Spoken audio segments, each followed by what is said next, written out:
Sir Joseph John J. Thomson PRS was an English physicist. He was elected as a Fellow of the Royal Society of London and appointed to the Cavendish Professorship of Experimental Physics at the Cambridge University's Cavendish Laboratory in 1884. In 1897, Thomson showed that cathode rays were composed of previously unknown negatively charged particles, which he calculated must have bodies much smaller than atoms and a very large value for their charge-to-mass ratio. Thus he is credited with the discovery and identification of the electron, and with the discovery of the first subatomic particle. Thomson is also credited with finding the first evidence for isotopes of a stable element in 1913. As part of his exploration into the composition of canal rays, his experiments to determine the nature of positively charged particles, with Francis William Aston, were the first use of mass spectrometry and led to the development of the mass spectrograph. Thomson was awarded the 1906 Nobel Prize in Physics for the discovery of the electron and for his work on the conduction of electricity in gases. 7 of his students, and his son George Paget Thomson, also became Nobel Prize winners. Biography. Joseph John Thomson was born the 18th of December 1856 in Cheetham Hill, Manchester, Lancashire, England. His mother, Emma Swindles, came from a local textile family. His father, Joseph James Thomson, ran an antiquarian bookshop founded by a great-grandfather. He had a brother 2 years younger than he was, Frederick Vernon Thomson. His early education was in small private schools where he demonstrated outstanding talent and interest in science. In 1870 he was admitted to Owens College at the unusually young age of 14. His parents planned to enroll him as an apprentice engineer to Sharp Stewart & Co., a locomotive manufacturer. But these plans were cut short when his father died in 1873. He moved on to Trinity College, Cambridge in 1876.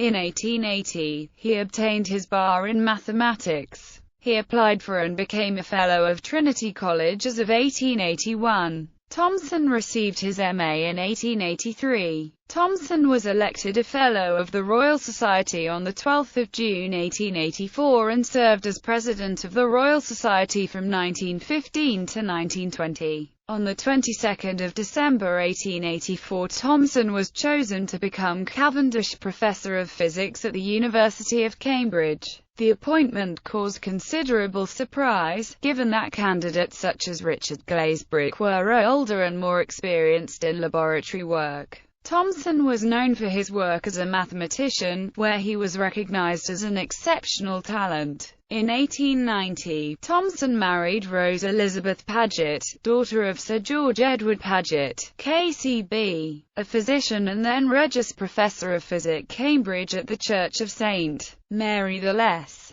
They had one son, George Paget Thomson, and one daughter, Joan Paget Thomson. He was awarded a Nobel Prize in 1906. In recognition of the great merits of his theoretical and experimental investigations on the conduction of electricity by gases, he was knighted in 1908 and appointed to the Order of Merit in 1912. In 1914 he gave the Romanes Lecture in Oxford on the atomic theory. In 1918 he became Master of Trinity College, Cambridge, where he remained until his death. Joseph John Thomson died on 30 August 1940 and was buried in Westminster Abbey, close to Sir Isaac Newton. One of Thomson's greatest contributions to modern science was in his role as a highly gifted teacher. One of his students was Ernest Rutherford, who later succeeded him as Cavendish Professor of Physics. In addition to Thomson himself, 7 of his research assistants and his son won Nobel Prizes in physics. His son won the Nobel Prize in 1937 for proving the wave-like properties of electrons.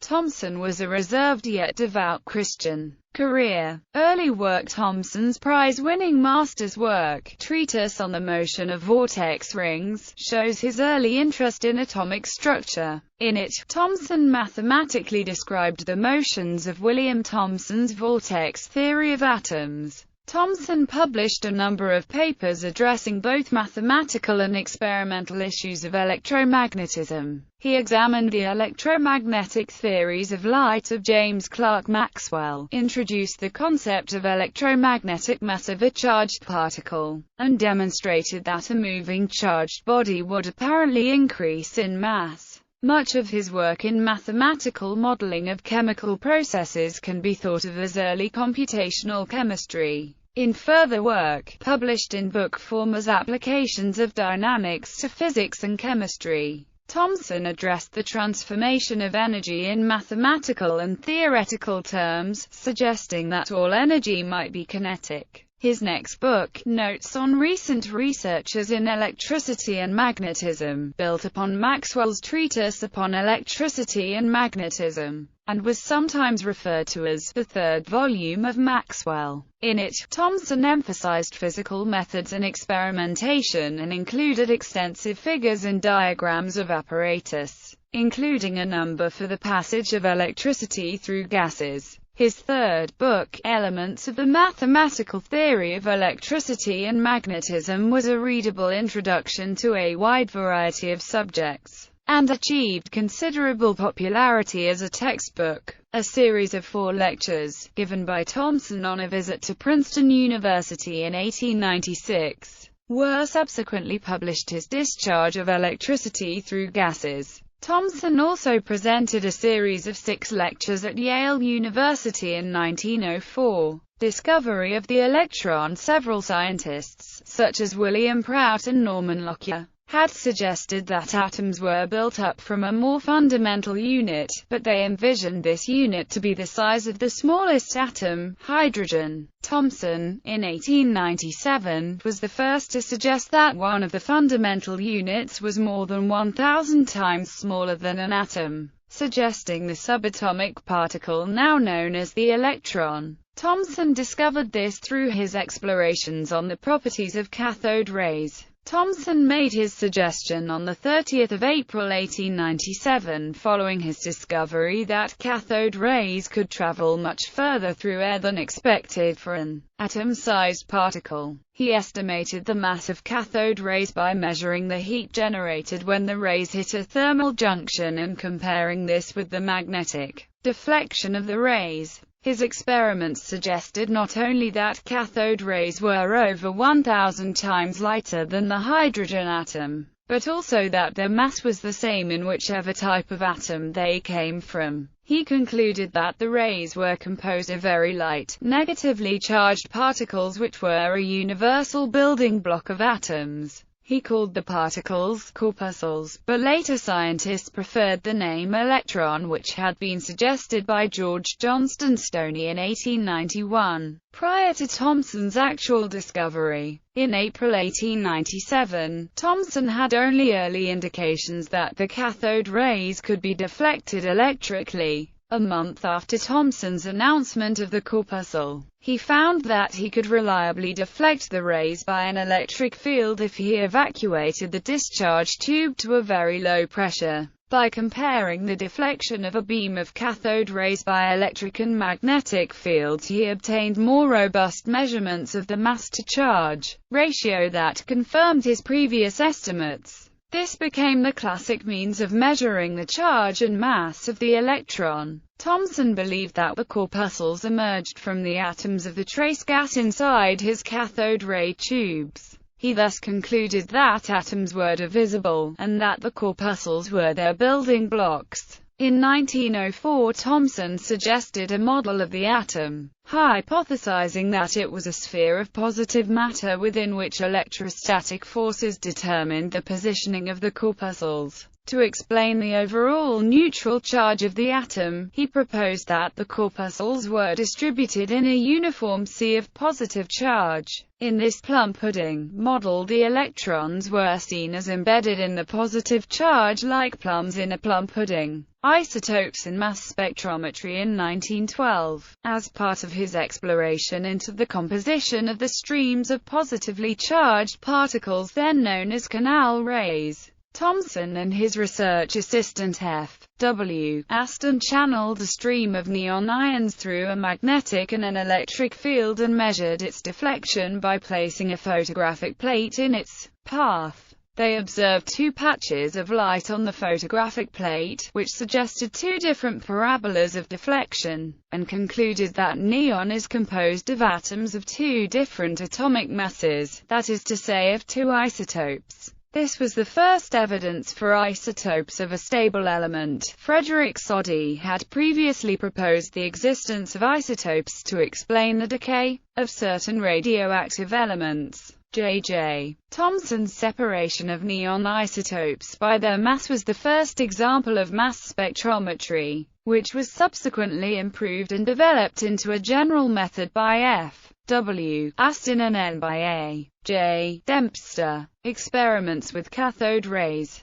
Earlier, physicists debated whether cathode rays were immaterial like light or were, in fact, wholly material, and mark the paths of particles of matter charged with negative electricity. Quoting Thomson, the ethereal hypothesis was vague, but the particle hypothesis was definite enough for Thomson to test. Experiments on the magnetic deflection of cathode rays. Thomson first investigated the magnetic deflection of cathode rays. Cathode rays were produced in the side tube on the left of the apparatus and passed through the anode into the main bell jar, where they were deflected by a magnet. Thomson detected their path by the fluorescence on a squared screen in the jar. He found that whatever the material of the anode and the gas in the jar, the deflection of the rays was the same, suggesting that the rays were of the same form whatever their origin. Experiment to show that cathode rays were electrically charged. While supporters of the ethereal theory accepted the possibility that negatively charged particles are produced in Crookes tubes, they believed that they are a mere byproduct and that the cathode rays themselves are immaterial. Thomson set out to investigate whether or not he could actually separate the charge from the rays.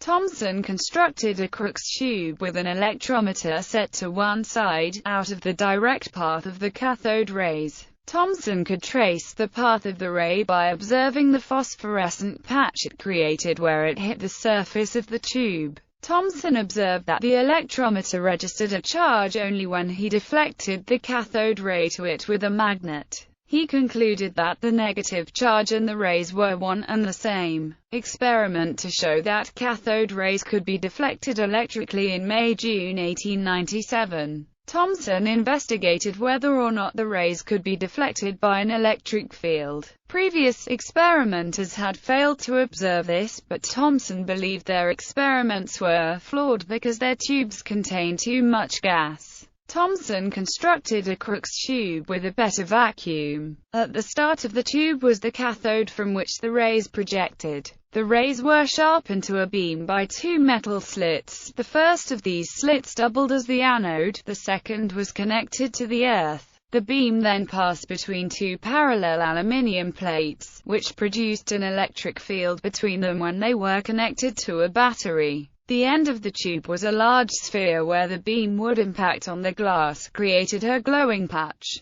Thomson pasted a scale to the surface of this sphere to measure the deflection of the beam. Note that any electron beam would collide with some residual gas atoms within the Crookes tube, thereby ionizing them and producing electrons and ions in the tube. In previous experiments, this space charge electrically screened the externally applied electric field. However, in Thomson's Crookes tube, the density of residual atoms was so low that the space charge from the electrons and ions was insufficient to electrically screen the externally applied electric field, which permitted Thomson to successfully observe electrical deflection. When the upper plate was connected to the negative pole of the battery and the lower plate to the positive pole, the glowing patch moved downwards, and when the polarity was reversed, the patch moved upwards. Experiment to measure the mass-to-charge ratio of cathode rays. In his classic experiment, Thomson measured the mass-to-charge ratio of the cathode rays by measuring how much they were deflected by a magnetic field and comparing this with the electric deflection. He used the same apparatus as in his previous experiment, but placed the discharge tube between the poles of a large electromagnet. He found that the mass-to-charge ratio was over 1,000 times lower than that of a hydrogen ion, suggesting either that the particles were very light or very highly charged. Significantly, the rays from every cathode yielded the same mass-to-charge ratio. This is in contrast to anode rays, where the mass-to-charge ratio varies from anode to anode. Thomson himself remained critical of what his work established. In his Nobel Prize acceptance speech referring to corpuscles rather than electrons, Thomson's calculations can be summarized as follows. The electric deflection is given by theta equals Fel mv2, where theta is the angular electric deflection, F is applied electric intensity, E is the charge of the cathode ray particles, L is the length of the electric plates, m is the mass of the cathode ray particles, and v is the velocity of the cathode ray particles. The magnetic deflection is given by phi equals Hel mv, where phi is the angular magnetic deflection and h is the applied magnetic field intensity. The magnetic field was varied until the magnetic and electric deflections were the same, when theta equals phi and Fel mv2 equals Hel mv. This can be simplified to give m E equals h2L f theta. The electric deflection was measured separately to give theta and h, F and L were known, so m E could be calculated. Conclusions is the cathode rays carry a charge of negative electricity, are deflected by an electrostatic force as if they were negatively electrified, and are acted on by a magnetic force in just the way in which this force would act on a negatively electrified body moving along the path of these rays. I can see no escape from the conclusion that they are charges of negative electricity carried by particles of matter. J.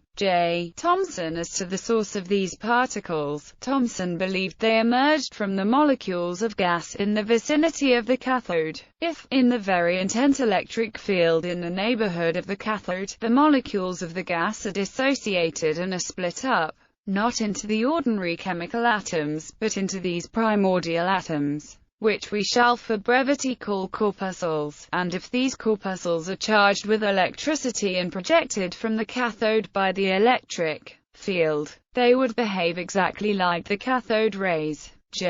J. Thomson imagined the atom as being made up of these corpuscles orbiting in a sea of positive charge. This was his plum pudding model. This model was later proved incorrect when his student Ernest Rutherford showed that the positive charge is concentrated in the nucleus of the atom. Other work. In 1905, Thomson discovered the natural radioactivity of potassium. In 1906, Thomson demonstrated that hydrogen had only a single electron per atom. Previous theories allowed various numbers of electrons. Awards and recognition: Adams Prize, Royal Medal, Hughes Medal, Nobel Prize for Physics, Elliott Cresson Medal, Copley Medal, Franklin Medal. In 1991, the Thomson was proposed as a unit to measure mass-to-charge ratio in mass spectrometry in his honor. J. Thomson Avenue, on the University of Cambridge campus, is named after Thomson. In November 1927, J. Thomson opened the Thomson Building, named in his honor, in the Leys School, Cambridge.